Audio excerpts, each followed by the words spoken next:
On the afternoon of July 19th, 2025, I arrived at the Big On Bloor Festival, now in its 19th year, held right here in the heart of Bloordale, Toronto. It was a cool, overcast day, the kind that's perfect for walking. And walk I did. With my camera in hand, I began my journey from Lansdowne Avenue, heading east along Bloor Street, all the way to Dufferin Street, the full stretch of the festival. This car-free transformation of Bloor Street welcomed thousands of pedestrians, turning the city into a stage for creativity, color, and community. Along the way, I captured murals, pop-up installations, interactive art pieces, and small businesses, showcasing what makes Bloordale one of the most unique and culturally rich neighborhoods in Toronto. This year's festival theme? Bizarre. A celebration of the delightfully strange, the beautifully odd, and the culturally unique. Workshops and installations were led by local BIPOC artists, inviting us to explore identity, heritage, and the unconventional charm that fuels creativity and community life. The festival isn't just a weekend of fun, it's a movement. Started by the Bloor Improvement Group, Big On Bloor brings together over 26 local organizations, residents, artists, and small businesses. Together, they've turned what was once a disconnected, overlooked neighborhood into a vibrant cultural corridor. Bloordale has roots in working-class resilience. It was once bound by rail lines, industrial zones, and the now famous Dufferin Mall, which, back in the day, pulled foot traffic away from Bloor Street. But today, Bloor Street belongs to the people, at least for this weekend. Public spaces have been reimagined. Calm-down zones, eco-conscious installations, interactive art projects were designed to create a welcoming and accessible experience for everyone. From musicians to muralists to poets and printmakers, the festival offers a platform for emerging and senior artists alike, a place where community is the campus. There were family workshops, live performances, interactive exhibits, and a community tapestry project where everyone was invited to contribute to a piece that will be displayed publicly long after the festival ends. As I walked through the streets, I felt the energy of Bloordale, a mix of cultures, generations, and creative expression. Portuguese, Caribbean, Bangladeshi, Chinese, Latin American, Pakistani, Vietnamese, all of it blending into a shared space of celebration. The festival may only last a weekend, but the spirit of Big On Bloor lives on year-round. It has helped attract new residents, new businesses, and a new identity for the neighborhood, one that's inclusive, artistic, and constantly evolving. This event isn't just about entertainment, it's about belonging, about claiming public space as a shared cultural ground, and about showing Toronto and the world what community power really looks like. And best of all, it's free and open to everyone. Thanks to the Bloordale BIA, the volunteers, the artists, and all the local businesses that made this possible. This was Big On Bloor 2025, and I'm glad I was there to experience it. It's Saturday, July 19th, 2025. And I'm out here in Bloordale, Toronto, walking through the Big On Bloor Festival. It's the 19th year of the street festival, and the vibe is already amazing.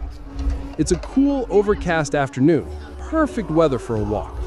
I started filming around Lansdowne and slowly made my way east toward Dufferin. The entire stretch of Bloor Street is closed to cars and wide open for people, art, music, and a whole lot of weird in the best way. Right off the bat, I noticed how alive the street felt. There were murals, window installations, music echoing from every direction, and a ton of small business booths, offering everything from food to handmade crafts. This year's theme? Bizarre. And yeah, they nailed it. Okay, get this. There was a live reptile booth, like real snakes. People were holding them, touching them. Some kids were completely fearless. I did not expect that. Definitely one of the wildest parts of the festival. There were also live performances happening in different languages: English, Spanish, even some South Asian dialects. It felt like the whole world fit on this one street. I walked past music stages, pop-up puppet shows, even an interactive community art wall where anyone could contribute a piece to a public tapestry. But beyond the fun and colors, the story behind this festival is what makes it special. Bloordale used to be this overlooked area, cut off by rail lines and malls, but over time, artists, small businesses, and residents came together to change the vibe completely. Today, Big on Bloor isn't just a festival, it's a statement. A celebration of what happens when a community takes ownership of its streets, its stories, and its culture. I spent about 17 minutes filming my walk, but honestly, I could have stayed all day. Huge thanks to the organizers, the Bloordale BIA, all the artists, and the friendly folks I met along the way. If you're in Toronto and you missed it this year, mark your calendar for next July. This is one of those festivals that really shows off what makes the city beautiful. Catch you in the next one.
Still lots of cool prizes to be won. If you're feeling lucky, come on over to the Bloordale BIA tent for a stand with cool prizes.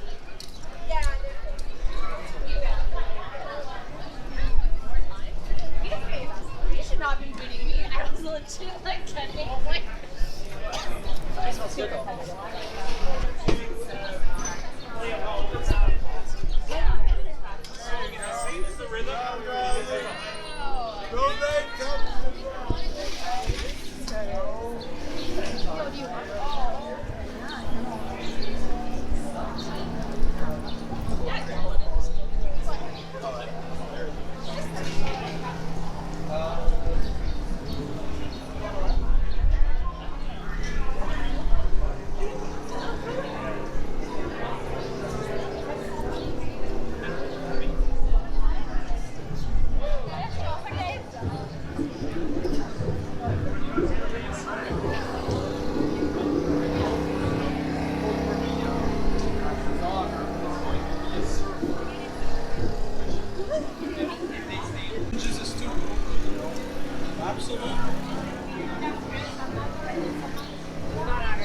That makes sense. Yeah, thank you. Have a great night. Ooh, I didn't see that. I knew it started with a D. John Ramos, John. Chai lain tak? Tutup lang. Tutup lagi kan?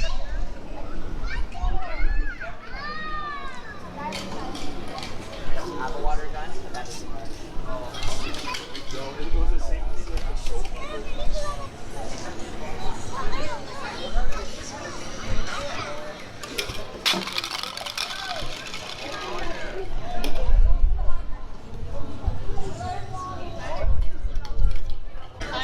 Kita dah nak buat tadi. Maybe manage the lining up the coffee.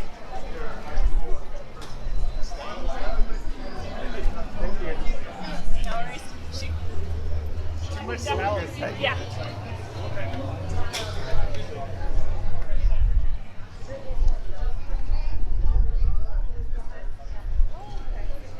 I know, I was with my head up.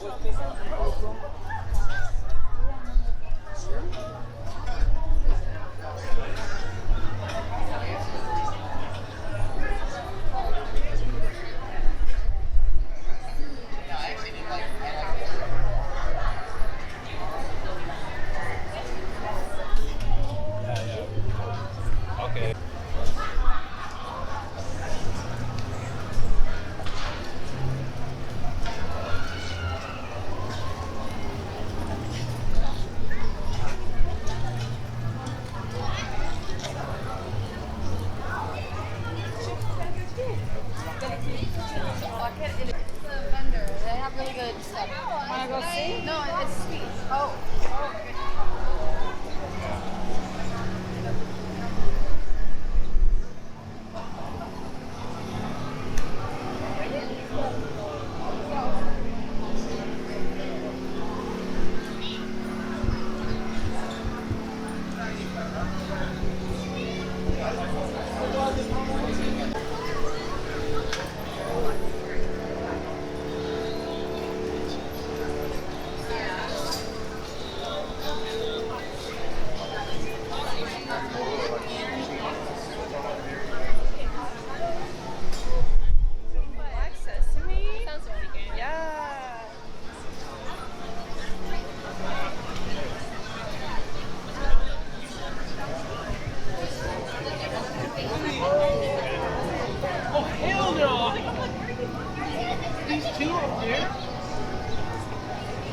I see one.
Oh, shut it too.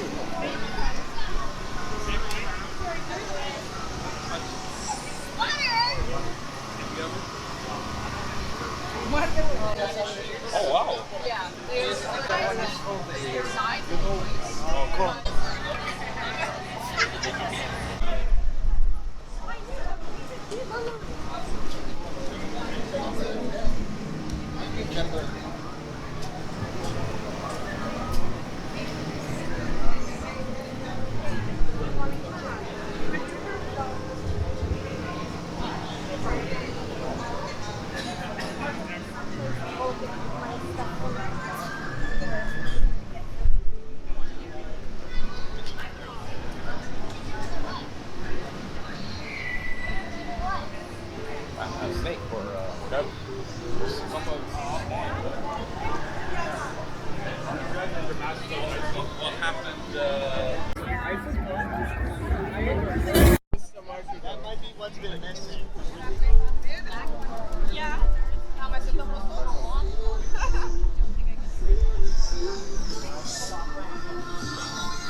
But they only meet once a year.